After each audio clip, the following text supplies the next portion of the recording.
Tonight, busy night. Dawson Creek police recover 2 stolen vehicles. Yet another accident. The Pine Pass closed for a second time in 3 days. And potential measles exposure. Health officials pointing to the Fort St. John Hospital.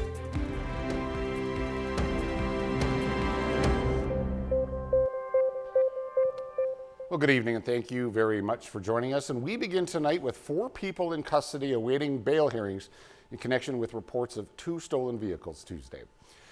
Yesterday afternoon, a Ford F-350 was reported stolen in Beaver Lodge. Within an hour, police alleged the truck was involved in a hit and run near Demet. The driver was identified as a male from Dawson Creek.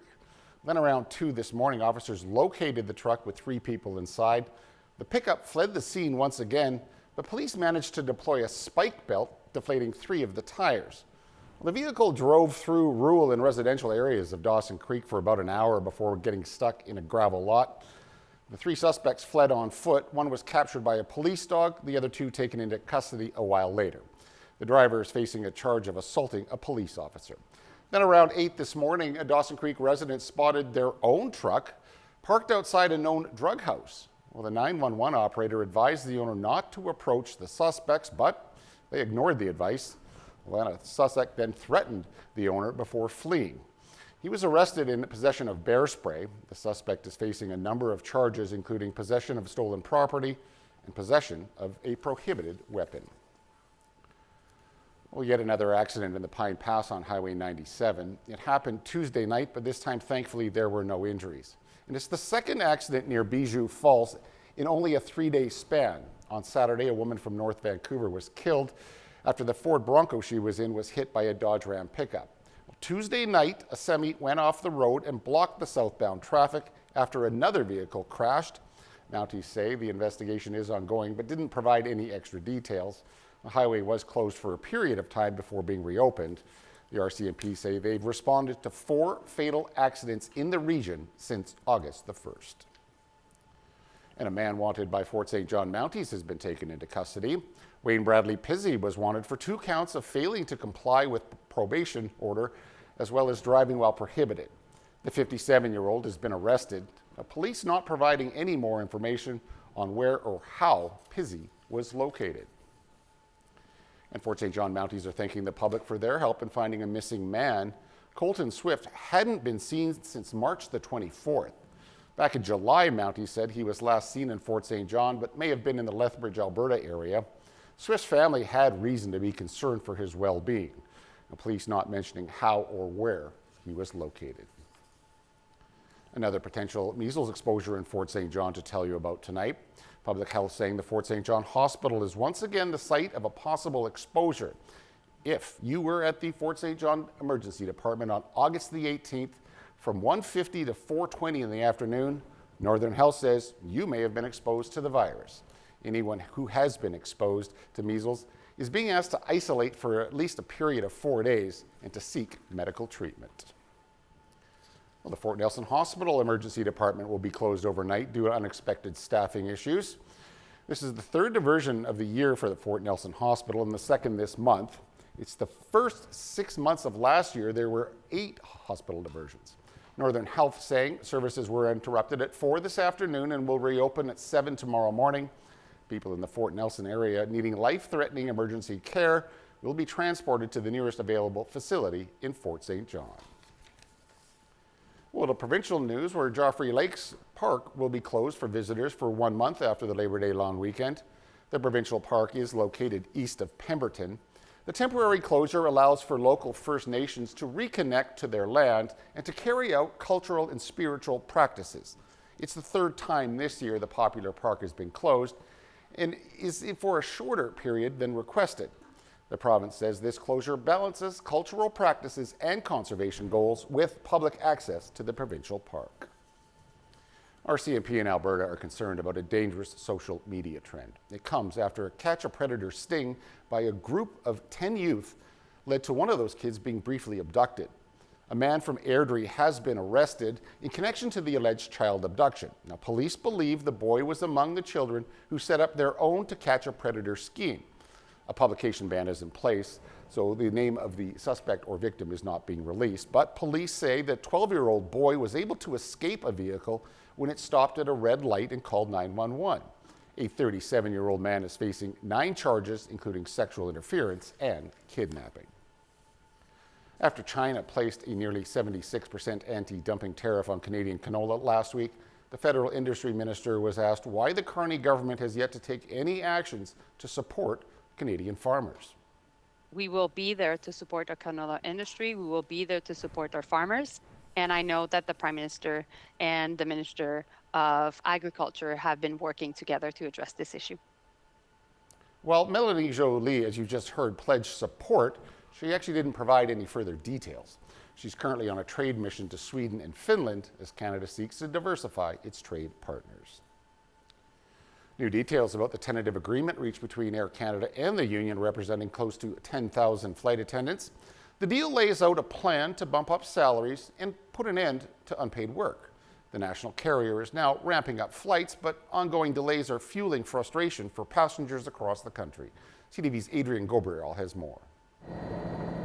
With Air Canada slowly getting its fleet off the ground, industry watchers say parts of the proposed deal will leave some flight attendants deflated. They won't be able to afford the cost of living and living wage in Toronto and Vancouver. Air Canada and CUPE have yet to confirm the wage increase being offered, but multiple aviation insiders, including McGill University's John Graddick, say they've seen the numbers. 12% increase immediately for the junior flight attendants, 8% for the more senior flight attendants, and then progressively through the contract, 3.5%, 3%, and then 2.5%. Though the pay grade for cabin crew with less than 5 years of service will still fall short of what some U.S. carriers offer their staff who work out of major hubs. If you happen to live in LA, if you happen to live in New York, or happen to live in Chicago, we're giving you an extra $2,000 a month. And that should get you up to a living wage in those cities where you have a high cost of living. Air Canada flight attendants haven't been receiving an hourly wage while checking in passengers. CTV News has confirmed that the airline is now offering 50% of their hourly rate as ground pay for the first hour of pre-flight work on a narrow-body aircraft and 70 minutes for larger planes. The ground pay rate will increase to 70% by the time the deal expires in 4 years. The flight attendants at Air Canada felt that this was a negotiating element of their contract that they could get a lot of Canadians to support. Air Canada's offer of ground pay follows a similar move already made by Delta Airlines in the U.S. It could trigger similar demands by flight attendants at other Canadian carriers. WestJet's contract with its cabin crew expires at the end of the year. A source tells CTV News that CUPE began presenting Air Canada's offer to their members this morning. Voting is expected to be completed by the end of next week. Adrian Gobriel, CTV News, Mississauga, Ontario. Well, some developing news tonight in the Canadian post-labor negotiations. The Canadian Union of Postal Workers has presented new offers to the Crown Corporation. The offers call for higher wages while also allowing for the addition of weekend delivery and part-time workers. Canada Post's most recent offer came back in May, which unionized workers rejected. The newly elected Conservative Member of Parliament for Battle River Crowfoot made his first public announcement today since his by-election victory. Pierre Poilievre saying in Surrey, BC today his top priority is getting tough on crime. Andrew Johnson explains. People here in the Metro Vancouver city of Surrey have been living in fear after dozens of shootings linked to extortion attempts. The Conservative leader says he has a plan to restore safe streets. Dozens of South Asian businesses in Surrey have been targeted this year alone by extortion attempts involving shootings. Pierre Poilievre wants to strengthen mandatory jail time for extortionists and keep violent offenders behind bars. He is echoing calls from BC's Premier and others to crack down on the Lawrence Bishnoi gang, which has alleged ties to extortion and other crimes, and have the group designated as a terrorist entity. The Bishnoi gang has been terrorizing communities, shooting up neighborhoods, extorting our people, and taking the money out of our country. Poilievre was also asked about the investigation into 5 members of the Canadian military. They've been suspended after videos surfaced showing them with other people who were giving Nazi salutes. We condemn that, and I think the after a decade of liberal mismanagement and poor political leadership, Our military is in a difficult state. The head of the Army, Lieutenant General Mike Wright, has called the contents of the video deeply disturbing and disappointing. And more now on those 5 Canadian military members that have been suspended from their duties. It comes after the video that Andrew just referred to that emerged allegedly showing them giving Nazi salutes. The head of the Canadian Army has released a statement saying he's deeply disturbed and profoundly disappointed by the contents of that video. All 5 members are part of a brigade that's based out of Quebec City. The video was shot back in 2023. All 5 could face dismissal depending on what the investigation uncovers. Well, since U.S. President Donald Trump declared an emergency in Washington, D.C. 9 days ago, hundreds of armed National Guards have been called in to patrol the city. That is, even though local officials say crime in the nation's capital has actually gone down. Judy Trin reports from Washington. An angry welcome for 3 of Donald Trump's top officials as they walked into Union Station to greet the National Guard. The concerns of protesters were dismissed. We do not have to allow our cities to be taken over by violence and by disorder and by chaos. The voices that you hear out there, those crazy communists, they have no roots, they have no connections to the city. But the organizers of this protest are from the city. We're under a military occupation of our city. This is fascism, this is racism, it's directly targeting Black and brown and working class communities in D.C. Last week, Trump, citing a crime emergency in Washington, D.C., took over the local police force and called in the National Guard.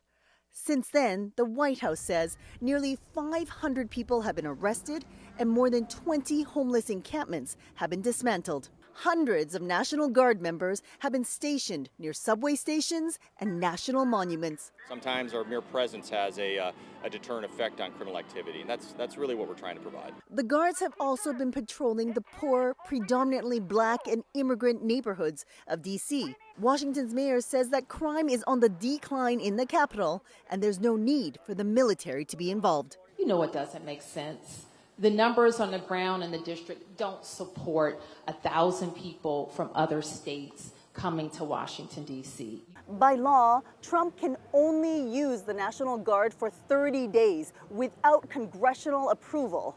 But the president has already said he wants an extension to his emergency order.